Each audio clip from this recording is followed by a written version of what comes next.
আসসালামু আলাইকুম গাইস। আজকে বাজার থেকে একটা তরমুজ কিনে নিয়ে আসছি। তো আমার স্ত্রী বলছে, তুমি এটা না কেটে কেন নিয়ে আসছো? সাদাও তো হতে পারে।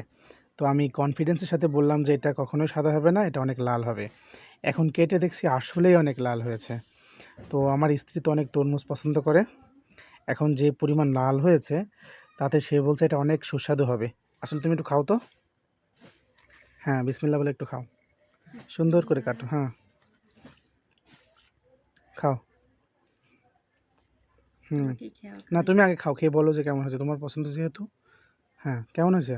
ওয়াও! খুব টেস্ট। অনেক টেস্ট। হুম, ঠিক আছে, আমাকে একটু দাও তো। খুব মিষ্টি টেস্টি। আমাকে একটু দাও, বিসমিল্লাহ। দাও। অতটুকু দিলেই হবে, দাও। ওরে বাবা, খুব কঠিন মিষ্টি মজা তাই তো। আসলে অনেক সুন্দর। গাইস, আপনারা না খেলে বুঝতে পারবেন না এটা কত টেস্ট। অনেক সুস্বাদু, অনেক সুস্বাদু। উম, খুবই টেস্ট। সুবহান আল্লাহ। আল্লাহ এত সুন্দর একটা ফল সৃষ্টি করছে।